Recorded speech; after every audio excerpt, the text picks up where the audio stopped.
In the following, I want to briefly describe a historical puzzle that I will then try to solve and answer in some detail.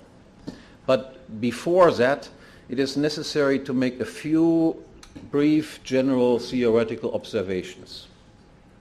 Men do not live in perfect harmony with each other. Rather, again and again, conflicts arise between men. And the source of these conflicts is always the same, namely the scarcity of goods. I want to do one thing with a given good, and you simultaneously want to do something else with the very same good. And because it is impossible for you and me to do simultaneously different things with one given good, I and you must clash. If a superabundance of goods existed, that is, if the good existed in unlimited supply, our conflict could be avoided. We could simultaneously both do our thing with this good. But most goods do not exist in superabundance. Ever since mankind left the Garden of Eden, there has been and always will be scarcity all around us. Now, absent perfect harmony of all human interests, and given the permanent condition of scarcity, then interpersonal conflicts are an inescapable part of human life and a constant threat to peace. Confronted then with conflicts concerning scarce goods, but also endowed with reason, or more precisely with the ability to communicate, to discuss, and to argue with one another, as a very manifestation of what human reason is, mankind has been and forever will be faced with the question of how to possibly avoid such conflicts and how to peacefully resolve them should they occur. Assume now a group of people aware of the reality of interpersonal conflicts and in search of a way out of this predicament. And assume that I then propose the following as a solution. In every case of conflict, including conflicts in which I am myself involved, I will have the last and final word. I will be the ultimate judge as to who owns what and when, and who accordingly is right or wrong in any dispute regarding these resources. Now, what would be my chances of finding your or anyone else's agreement to this proposal? My guess is that my chances would be virtually zero or nil. In fact, you and most people will think of this proposal as ridiculous and likely consider me crazy or a case of psychiatric treatment. For you will immediately realize that under this proposal you must literally fear for your life and property, because this solution would allow me to cause or provoke a conflict with you and then decide this conflict in my own favor. Indeed, under this proposal, you would essentially give up your right to life and property. You have a right to life and property only insofar as I grant you such a right. That is, as long as I decide to let you live and keep whatever you may consider yours. Ultimately, under this proposal, only I have a right to life, and I am the owner of all goods.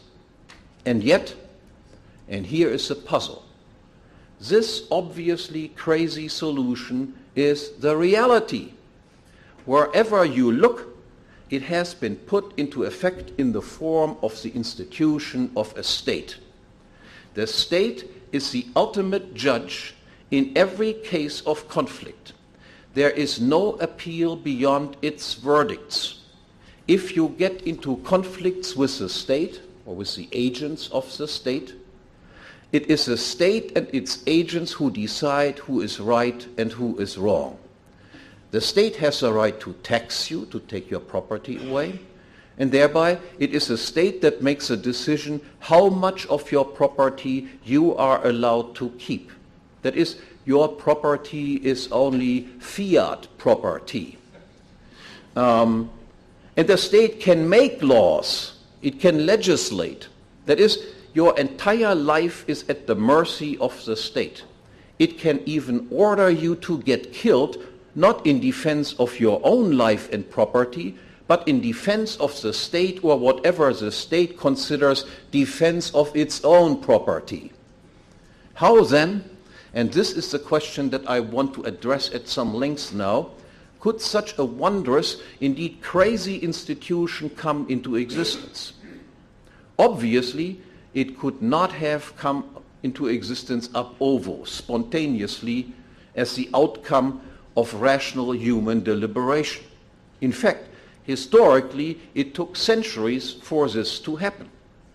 And in the following, I want to reconstruct this development in a step-by-step fashion, from the beginnings of a natural aristocratic social order as it was approached, for instance, although still riddled with many imperfections, during the early European Middle Ages of feudal kings and lords, and then to and through its successive displacement by first absolute and then constitutional kings and classical monarchies, which took historical stage from about the 17th century on until the early 20th century, and then on to and lastly to the successive displacement of classic monarchies by democracies, that is by parliamentary republics or parliamentary monarchies, beginning with the French Revolution and coming into full swing with the end of World War I since 1918. Again then, how would have real, rational, peace-seeking people have solved the problem of social conflict? And let me emphasize the word real here. The people I have in mind, that is, the people deliberating on this question, are not zombies. They do not sit behind a veil of ignorance, a la Rawls, unconstrained by scarcity and time. They stand in the middle of life, so to speak, when they begin with their deliberations. They are only too familiar with the inescapable fact of scarcity and of time constraints. They already work and they already produce. They interact with other workers and producers, and they already have many goods appropriated and put under their physical control. In fact, all their disputes are invariably disputes about previously undisputed possessions, and they are then about whether these possessions are to be further respected and the possessor is to be regarded as a rightful owner or not. Now, what these people would most likely accept as a solution then, I suggest, is this.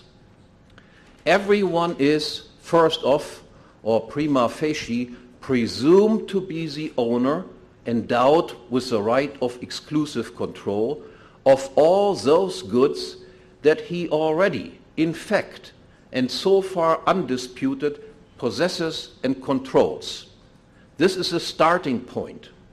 As their possessor, he has prima facie a better claim to the goods in question than anyone else who does not possess and control these goods. Consequently, if someone else interferes with the possessor's control of these goods, then this person is prima facie in the wrong, and the burden of proof, that is, to show otherwise, is on him. However, as this last qualification already shows, present possession is not sufficient to be in the right. There is a presumption in favor of the first actual possessor of a good. But there are exceptions to this rule. The actual possessor of a good is not its rightful owner if someone else can demonstrate that the good in question had been previously controlled by him and was taken away from him against his will and consent by the current possessor, that it was stolen or robbed from him.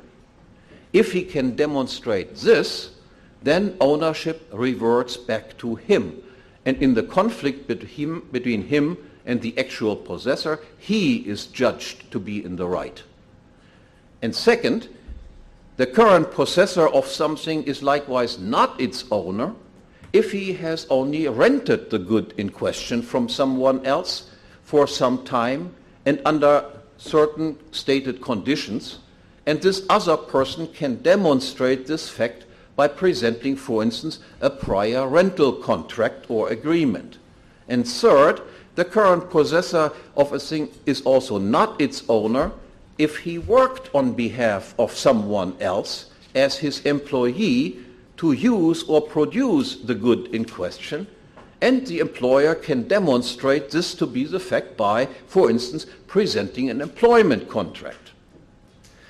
The criteria, the principles, the law employed in deciding a conflict between a present controller and possessor of something then, and the rival claims of another person to control the same good are clear. And can be safely assumed that universal agreement among real people can and will be reached regarding them. What is lacking in actual conflicts then is not the absence of law or lawlessness, but only the absence on an agreement of the facts. And the need for judges and conflict arbitrators is not a need for law making, but a need for fact-finding and the application of given law to individual cases and specific situations. Assuming then a demand on the part of conflicting parties for specialized judges, arbitrators, and peacemakers, not to make law, but to apply given law, the law that I explained before, to whom will people turn to satisfy this demand?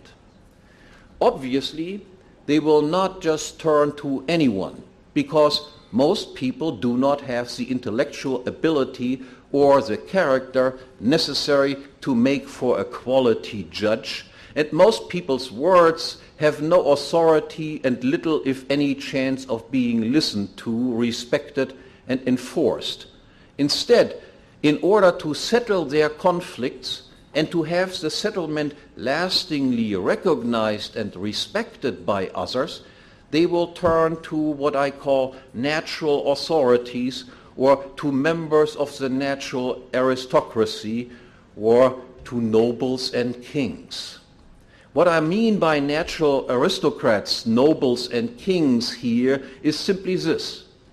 In every society of some minimum degree of complexity, a few individuals acquire the status of a natural elite. Due to superior achievements of wealth, wisdom, bravery, or a combination thereof, some individuals come to possess more authority than others, and their opinion and judgment commands widespread respect. It is to such people, with established records of superior achievement, farsightedness, and exemplary conduct, that men typically turn with their conflicts and complaints against each other. And it is such people who generally then also act as judges and peacemakers, often free of charge, simply out of a sense of civic duty. In fact, this phenomenon can still be observed today in every small community. Now back to my question as to the likely outcome of a deliberation among real people about how to resolve their ineradicable human problems of interpersonal conflicts. We can easily imagine, for instance, that there will be general agreement that in every case of conflict, while one will turn to some specific individual to the head of the most noble families, let's say, to the king. But as already indicated, it is unimaginable that there will be agreement that this king can make laws. The king will be held to be under and bound by the same law as everyone else. The king is only supposed to apply law, not make it. And to assure this, the king will never be granted a monopoly on his position as judge. It might be the case that everyone does in fact turn to him for justice, that is, that he has what we might call a natural monopoly as ultimate judge and peacemaker, but everyone remains free to select another judge, another noble, if he is dissatisfied with the job the king does. If the king is found to make law instead of just applying it, or if he is found to commit errors in the application of law, that is, if he misconstrues, misrepresents, or falsifies the facts of a given case, his judgment stands open to be challenged in another noble court of justice, and he himself can be held liable for his misjudgment. In short, the king may look like the head of a state, but he definitely is not a state, but instead part of a natural, vertically and hierarchically structured and stratified social order of an aristocracy. As I already indicated before, something like this, something resembling an aristocratic natural order, had come into existence, for instance, during the early European Middle Ages, during the much maligned feudal age. Since it is not my purpose here to engage in standard history, that is history as it is written by historians, but to offer a logical or sociological reconstruction of history, which is informed by actual historical events, but is motivated more fundamentally by theoretical, philosophical, and economic concerns, I will not spend much time to prove this thesis. I simply refer summarily to a book on the subject by Fritz Kern, Kingship and Law in the Middle Ages, and to numerous references given to this effect in my book, Democracy, the God That Failed. Only this much on the allegedly dark age of feudalism, and in support of my assertion that the Middle Ages can serve as a rough historical example of what I have just described as a natural aristocratic order. Feudal lords and kings could only tax with the consent of the text. And on his own land, every free man was as much of a sovereign, that is, the ultimate decision maker, as the feudal king was on his land. Without consent, taxation was considered unlawful expropriation. The king was under and subordinate to the law.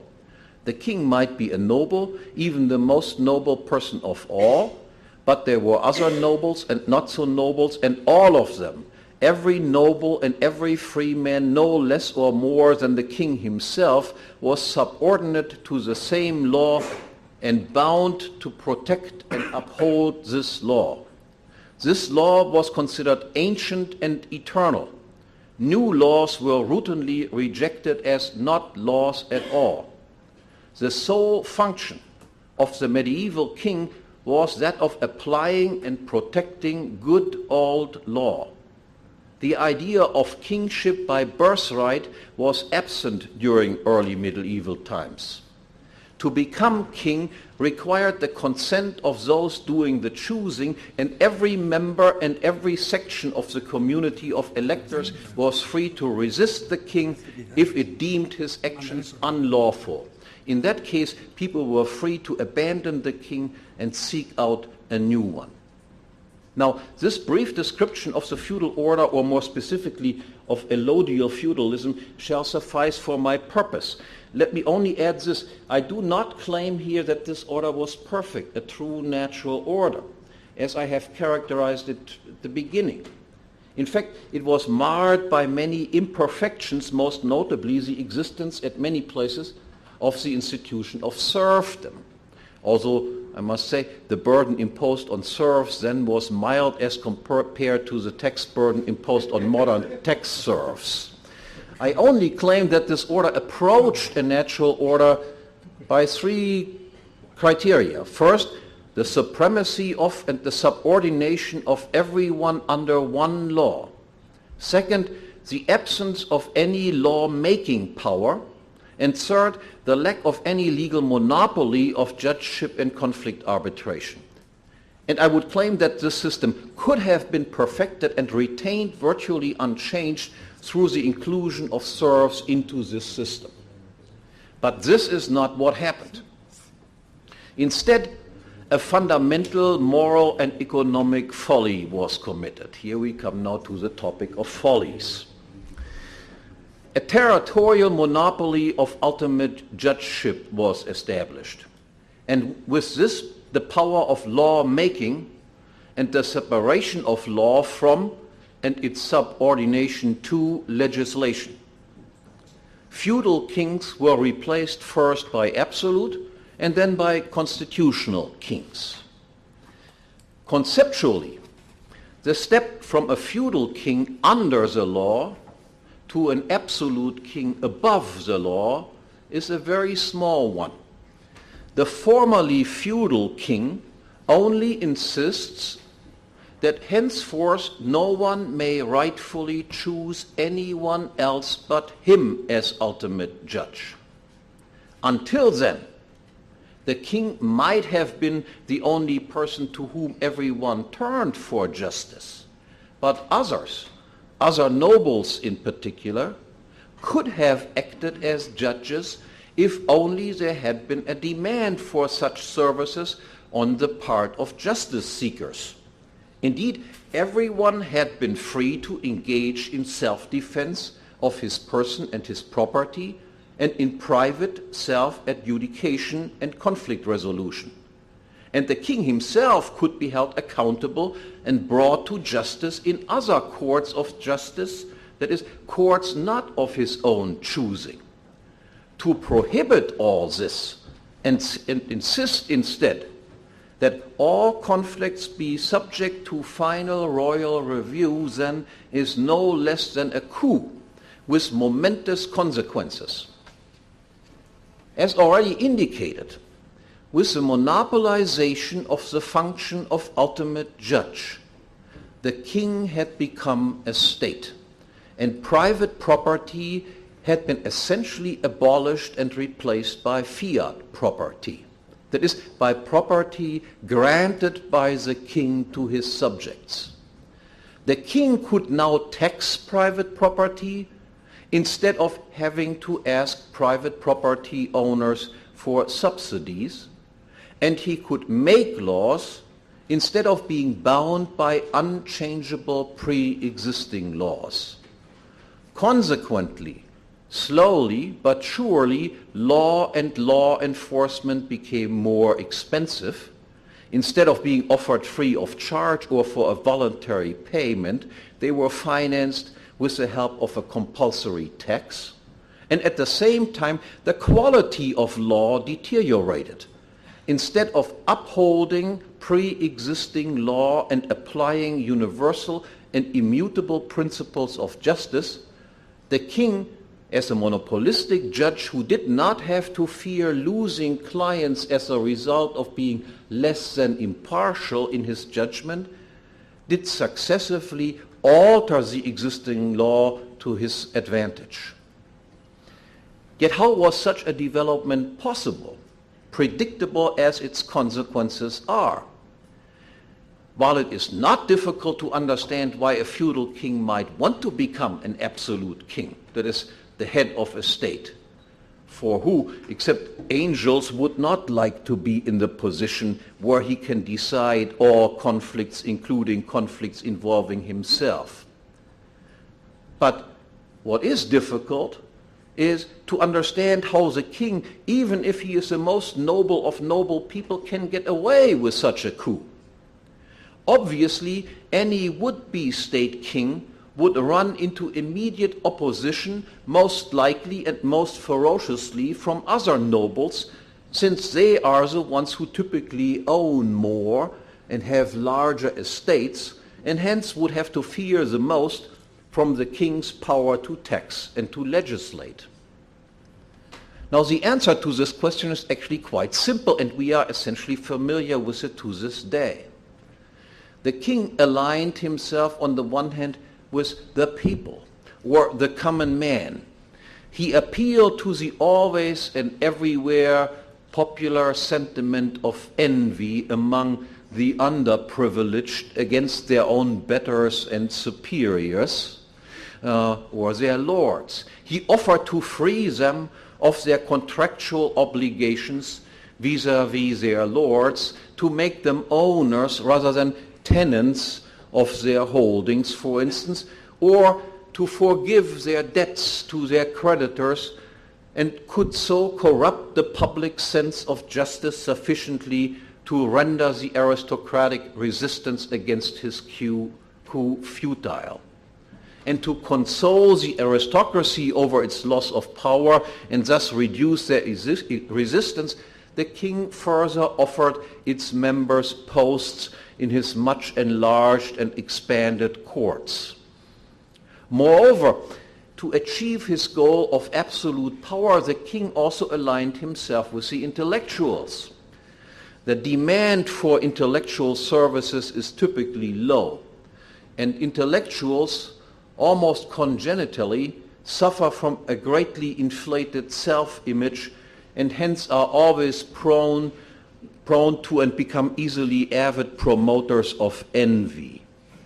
The king offered them a secure position as court intellectuals, and they then returned the favor and produced the necessary ideological support for the king's position as absolute ruler. They did this through the creation of a twofold myth.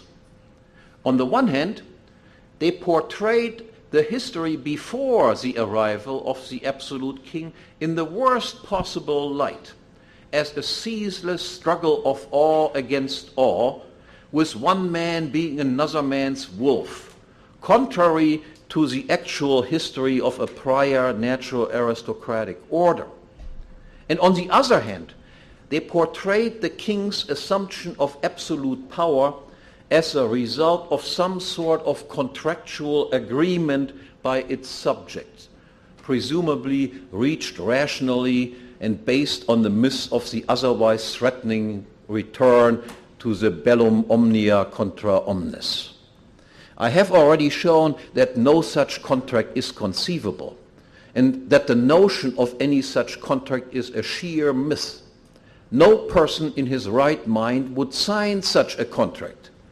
But as I hardly need to emphasize, this idea, that is, that the power of the state as a territorial monopolist of ultimate decision-making is grounded and founded in some sort of contract, holds sway in the heads of the populace to this day.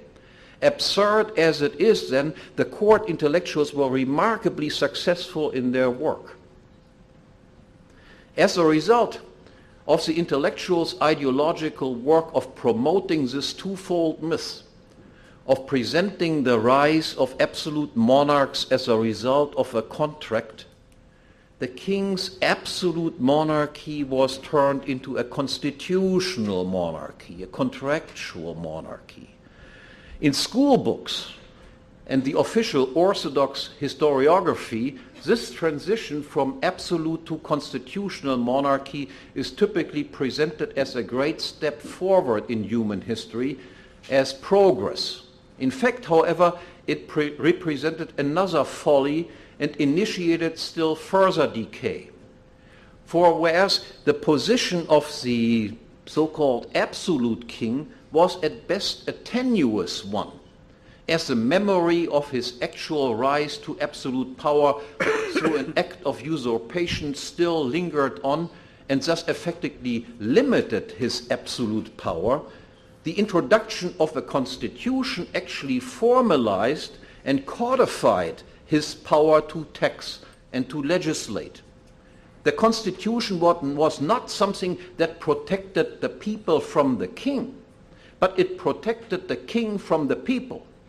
It was a state constitution which presupposed what was formerly still considered with greatest suspicion, namely the right to tax without consent and to make laws instead of respecting existing law.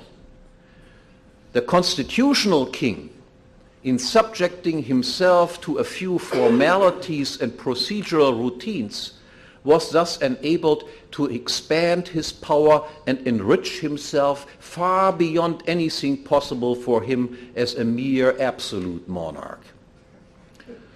Ironically, the very forces that elevated the feudal king first to the position of absolute and then of constitutional king, namely the appeal to egalitarian sentiments and the envy of the common men against their betters, and the enlistment of the intellectuals, also helped bring about the king's own downfall and paved the way to another, even greater folly, namely the transition from monarchy to democracy. When the king's promises of better and cheaper justice turned out empty, and the intellectuals were still dissatisfied with their social rank and position, as was to be predicted, the intellectuals turned the same egalitarian sentiments that the king had previously courted in his battle against his aristocratic competitors against the monarchical ruler himself. After all, the king himself was a member of the nobility, and as a result of the exclusion of all other nobles as potential judges, his position had become only more elevated and elitist, and his conduct even more arrogant. Accordingly, it appeared only logical that the king too should be brought down, and that the egalitarian policies which the king had initiated be carried through to their ultimate conclusion, namely the control of the judiciary by the common men, which to the intellectuals, of course, meant by themselves, because they viewed themselves, of course, as the natural spokesman of the common people. The intellectual criticism directed against the king was not a criticism of the institution of a legal monopoly of ultimate decision-making, however, which, as I have explained, constitutes the ultimate moral and economic folly and the root of all evil. The critics did not want to return to a natural aristocratic order in which they themselves would play only a minor, albeit important role.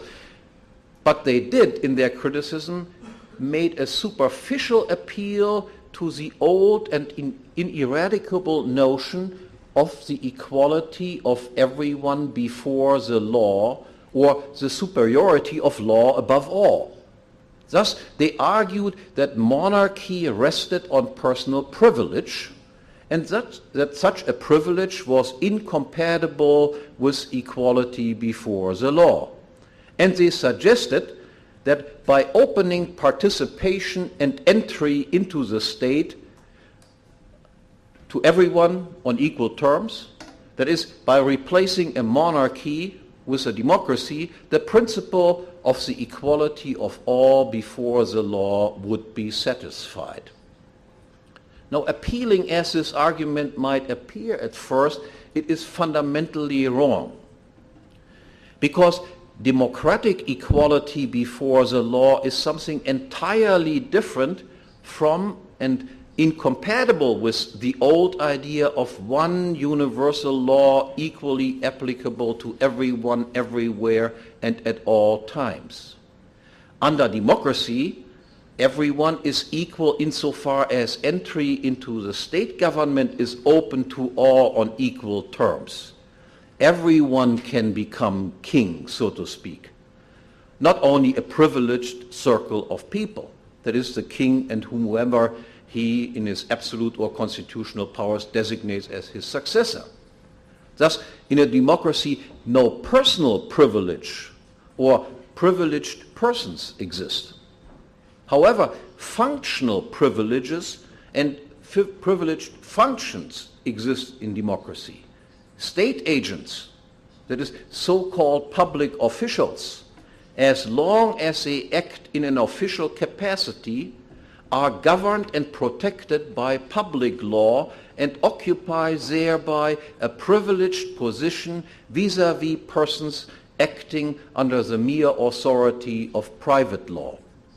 For one, public officials are, just like any absolute or constitutional king, permitted to finance or subsidize their own activities through taxes. That is, they do not, as every private law citizen must, earn their income through the production and subsequent sale of goods and services to voluntarily buying or not buying consumers.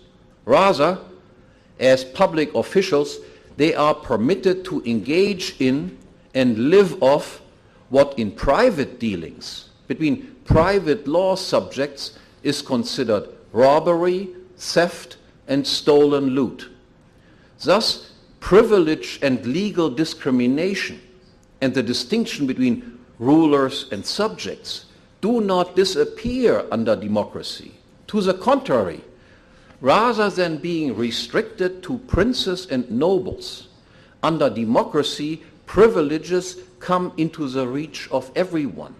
Everyone can participate in theft and live off stolen loot if only he becomes a public official. Likewise, democratically elected parliaments are, just like any absolute or constitutional king, not bound by any superior natural law, that is, by law not of their own making, but they can legislate, that is, they can make and change laws. Only while a king legislates in his own favor, under democracy, everyone is free to promote and try to put into effect legislation in his own favor, provided only that he finds entry into parliament or government.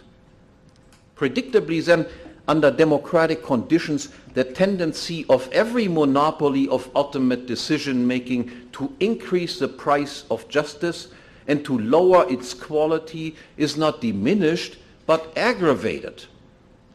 Theoretically speaking, the transition from monarchy to democracy involves no more and no less than the replacement of a permanent hereditary monopoly owner, the king, by temporary and interchangeable caretakers, by presidents, prime ministers, and members of parliament.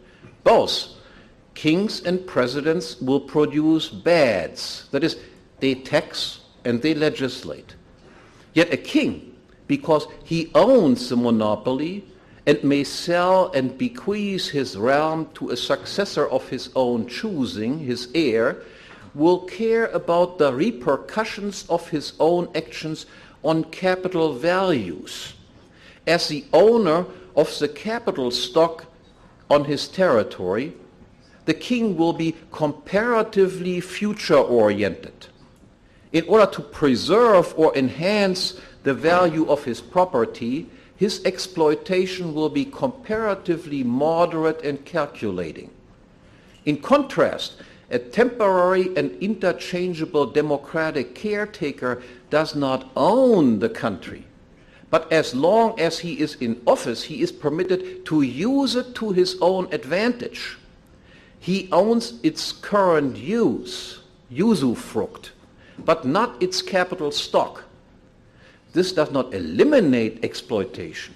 Instead, it makes exploitation short-sighted, present-oriented, and uncalculating. That is, carried out with no or little regard for the value of the capital stock embodied in the country. In short, it promotes capital consumption. Their motto is, I have to rob the country as quickly as possible because I only have 4 or at the most 8 years. Nor is it an advantage of democracy that free entry into every state position exists, whereas under monarchy, entry is of course restricted to the king's discretion. To the contrary, only competition in the production of goods is a good thing. Competition in the production of bad things, such as taxation and legislation, is not good. In fact, it is worse than bad. We do not want to have competition of murderers to find out who the best murderer is. We do not want competition is who can beat up other people in the quickest and most efficient way. There we would be interested in having incompetent people doing the job. Kings coming into their position by virtue of birth might be harmless dilettantes or decent men, and if they are madmen, that has also existed, they will be quickly restrained or, if need be, killed by close relatives concerned with the possession of the royal family, namely the dynasty. In sharp contrast, the selection of state rulers by means of popular elections makes it essentially impossible for a harmless or decent person to ever rise to the top. Presidents and prime ministers come into their position not owing to their status as natural aristocrats, as feudal kings once did. That is based on the recognition of their economic independence, outstanding professional achievement, morally impeccable personal life, wisdom and superior judgment and taste. They come into their position as a result of their capacity as morally uninhibited demagogues. Hence, democracy virtually assures that only dangerous men will rise to the top of state government, and they will rarely be killed because everybody hopes that in 4 years some other guy will come to power. Worse, under democracy, the social character and personality structure of the entire population will be changed systematically. All of society will be thoroughly politicized. During the monarchical age, the ancient aristocratic order had still remained somewhat intact. Only the king, and indirectly the members of his exclusive court, could enrich themselves by means of taxation and legislation at other people's and their property's expense. Everyone else had to stand on his own feet, so to speak, and owed his position in society, his wealth and his income to some sort of value-productive efforts. Under democracy, the incentive structure is systematically changed. Egalitarian sentiments and envy are given free rein. Everyone, not just the king, is now allowed to participate in the exploitation via legislation and or taxation of everyone else. Everyone is free to express any confiscatory demands whatsoever. Under a one-man, one-vote regime, then, a relentless machinery of wealth and income redistribution is set in motion. It must be expected that majorities of have-nots will constantly try to enrich themselves at the expense of minorities of haves. This is not to say that there will be only one class of haves and one class of have-nots, namely the rich and the poor, and that the redistribution via taxes and via legislation will occur uniformly from rich onto the poor. To the contrary, while the redistribution from rich onto poor will always play a prominent role and is indeed a permanent feature and mainstay of democracy, it would be naive to assume that it will be the sole or even the predominant form of redistribution. After all, the rich and the poor are usually rich or poor for a reason. The rich are characteristically bright and industrious, and the poor are typically, not in all cases, dull, lazy, or both. It is not very likely that dullards, even if they make up a majority, will systematically outsmart and enrich themselves at the expense of a minority of bright and energetic individuals. Rather, most redistribution will take place within the group of the non-poor, And it will actually be frequently the better off who succeed in having themselves subsidized by the poor. Just think of free university education, whereby the working class, whose children rarely attend universities, pay for the education of well-off middle-class children. In any case, however, since it is invariably something valuable, something good that is redistributed, namely property and income, of which the haves, whoever they are, supposedly have too much, and the have-nots supposedly have too little, any redistribution implies that the incentive to beget, to have, or to produce something of value, something good, is systematically reduced, and mutatis mutandis, the incentive of not getting, not having, and not producing anything valuable, of not being or not having anything good, but relying instead on and living off redistributed income and wealth, is systematically increased. In short, the proportion of good people and good value productive activities is reduced, and the proportion of bad or not so good people and of unproductive habits, character traits, and types of conduct will increase, with the overall result of impoverishing society and making life in society increasingly unpleasant. Now, while it is impossible to predict the exact outcome of the permanent democratic struggle of all, except to say that it will lead to ever higher taxes, to a never-ending flood of legislation, and thus to increased legal uncertainty, and consequently to an increase in the rate of social time preference, that is, increased short-term orientation, one outcome of this struggle or one result of democracy can be safely predicted. Democracy produces and brings about a new power elite or a new ruling class. Presidents, prime ministers, and the leaders of parliament and political parties are part of this power elite, and I already have talked about them as essentially amoral demagogues. But it would be naive to assume that they are the most powerful and influential people of all. They are more frequently only the agents and delegates, those doing the bidding of other people standing on the sidelines and out of public view. The true power elite, which determines and controls who will make it as president, as prime minister, party leader, and so on, are the plutocrats.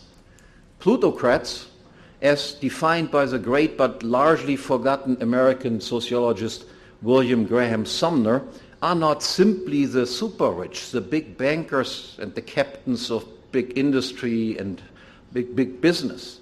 Rather, plutocrats are only a subclass of these super rich people.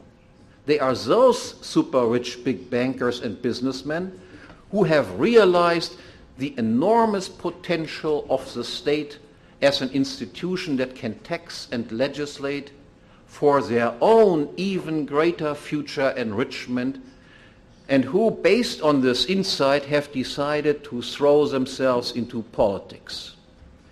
They realize that the state can make you far richer than you already are, whether in subsidizing you, in awarding you with huge state contracts, or in passing laws that protect you from unwelcome competition or competitors and shield you from bankruptcy. I only have to remind you of the recent events. Who was shielded from bankruptcy? Those are the power elites.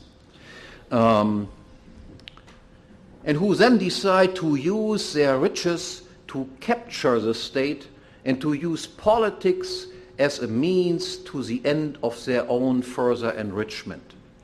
For this, they do not even have to get involved in politics themselves. They have more important and lucrative things to do than wasting their time with everyday politics. But they have the cash and they have the social position to buy the typically far less affluent professional politicians, either directly in paying them bribes or indirectly by agreeing to employ them later on after their stint in professional politics as highly paid managers, consultants, or lobbyists, and so manage to decisively influence and determine the course of politics in their own favor. They, the plutocrats, will become the ultimate winners in the constant income and wealth redistribution struggle that is democracy.